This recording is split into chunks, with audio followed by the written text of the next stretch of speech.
ஹரஹர நம பார்வதிபதயே ஹரஹர மகாதேவ. தென்னாருடைய சிவனே போற்றி, எந்நாட்டவர்க்கும் இறைவா போற்றி.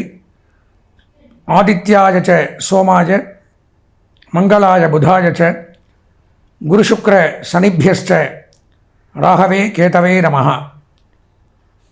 அன்பார்ந்த எங்களுடைய நெக்ஸ்ட் ஜென் தொலைக்காட்சி நேயர்களுக்கு உங்களுடைய ஜோதிட ஆச்சாரியர் ஜோதிட குரு சிவஸ்ரீ டி சரவணமாணிக்க சிவாச்சாரியர், முதல்வர் வேத சிவ ஆகம பாடசாலை குருகுலம், காஞ்சி காமகோடி பீடம், காஞ்சிபுரம். அலைபேசி 9865098370 9865098370. அடியனுடைய பணிவான வணக்கங்கள் மற்றும் ஆசீர்வாதங்கள். நாம் காண இருக்கக்கூடிய இந்த பதிவு அப்படின்னு பார்த்தீங்கன்னா, நமது தொலைக்காட்சியில் நிறையா விஷயங்கள் நம்ம பண்ணுறோம், உங்களுக்கே தெரியும்.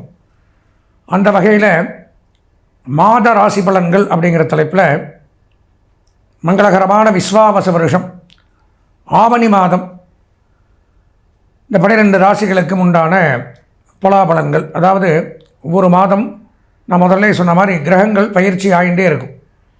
அதிகமாக வருஷக்கணக்கில் இருக்கக்கூடியது பயிற்சியாகக்கூடியது சனி பகவான், ராகு கேது, குரு பகவான். மற்ற கிரகங்கள் சூரியன் 1 மாதத்துக்கு ஒருக்கா பயிற்சி, சந்திரன் 2 நாளைக்கு ஒருக்கா பயிற்சி, செவ்வாய் புதன் சுக்கிரன் 1.5 மாதத்துக்கு ஒருக்கா பயிற்சி, இப்படிலாம் ஆகிட்டுருக்காங்க.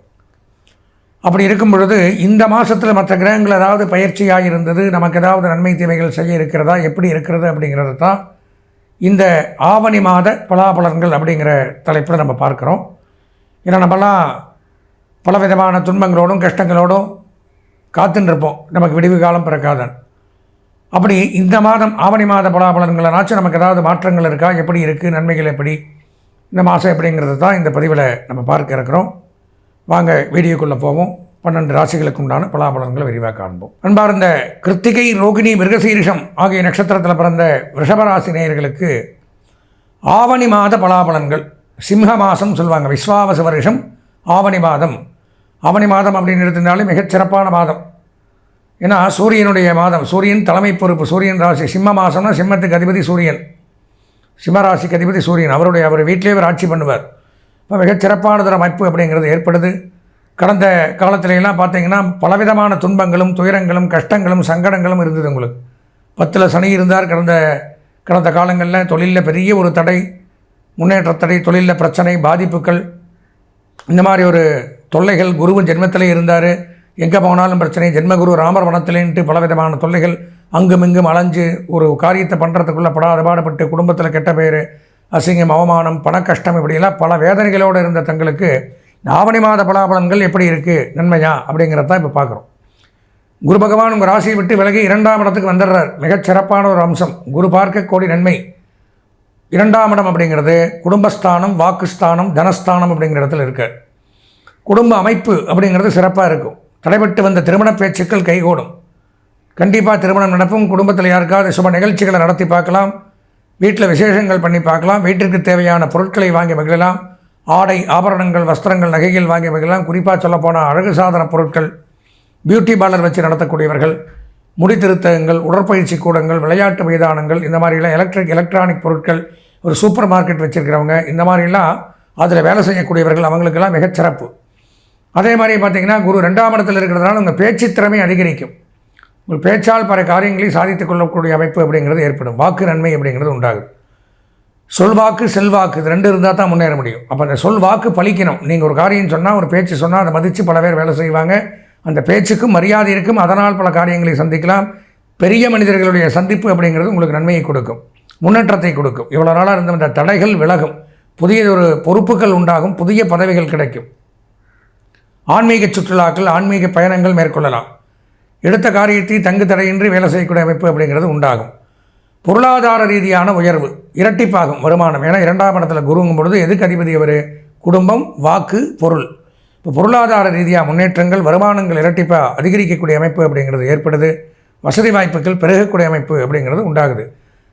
ஃபிக்ஸட் டெபாசிட் பண்ணலாம், ஆன்லைன் பிஸ்னஸில் டெவலப் பண்ணலாம், பொருளாதார ரீதியாக புதிய இன்வெஸ்ட்மெண்ட்கள் பண்ணலாம், ஸ்டாக் எக்ஸ்சேஞ்ச் அந்த மாதிரிலாம் பண்ணலாம். அதே மாதிரியே பார்த்திங்கன்னா ட்ரேடிங், மார்க்கெட்டிங், இதில் எல்லாம் இன்வெஸ்ட்மெண்ட் பண்ணிங்கன்னா இந்த காலகட்டத்தில் உங்களுக்கு நன்மை அப்படிங்கிறது அதிகரிக்கும்.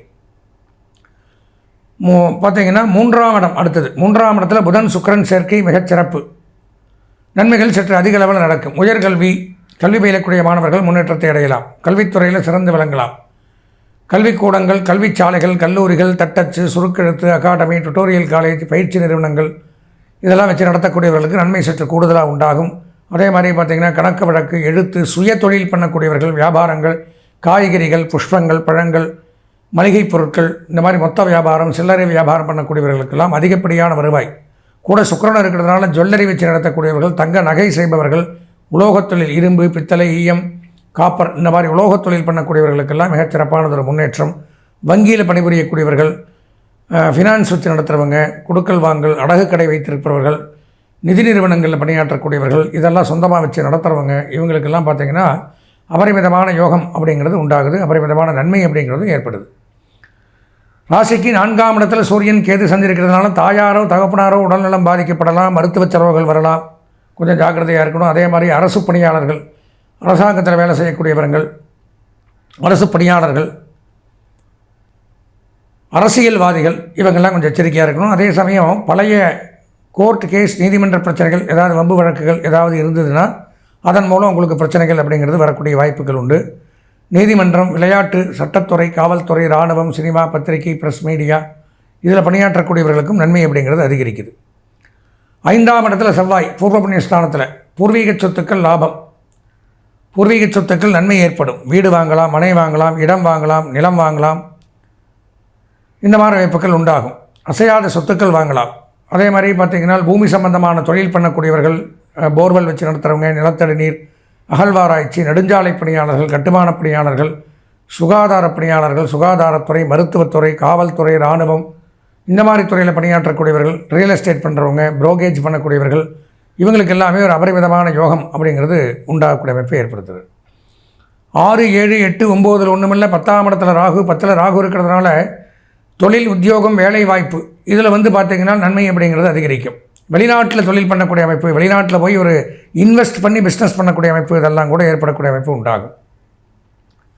நண்பர்கள் மூலம் உதவிகள் உண்டாகும். உடன் பிறந்தவர்களால் உதவி உண்டாகும். கேட்ட இடத்துல பணம் கிடைக்கும். குடுக்கல் வாங்கலில் இருந்த பிரச்சனைகள் தீரும். பொதுப்பணித்துறை, குடிநீர் வடிகால் வாரியம், ரெவென்யூ டிபார்ட்மெண்ட், மாவட்ட கருவூலங்கள், இந்த மாதிரி மாவட்ட ஆட்சியர் அலுவலகம், அட்மினிஸ்ட்ரேஷன் டிபார்ட்மெண்ட் அப்படின்னு கவர்மெண்ட்டில் ஒர்க் பண்ணக்கூடியவங்க, இவங்களுக்கு எல்லாமே ஒரு அபரிமிதமான யோகம் அப்படிங்கிறது ரிஷபராசியில் இருந்தால் இந்த மாதத்தில் கிடைக்கிது. 11ஆம் இடத்துல சனி லாபஸ்தானத்தில். புதிதாக வாகனங்கள் வாங்கக்கூடிய அமைப்பு. புதிதாக வண்டி வாங்கலாம், புதிதாக இடம் வாங்கலாம். அதே மாதிரியே பல காரியங்களை சாதிக்கக்கூடிய அமைப்பு சனி பகவான் ஏற்படுத்த. 11ஆம் இடத்துல லாபஸ்தானத்தில் இருக்கிறால் தொட்டது துளங்கும், கேட்டது கிடைக்கும், நினைத்தது நடக்கும், லாபங்கள் அதிகரிக்கக்கூடிய அமைப்பு அப்படிங்கிறது உண்டாகும். குருவுடைய வீட்டில் சனி, ஞானம் அதிகரிக்கும்.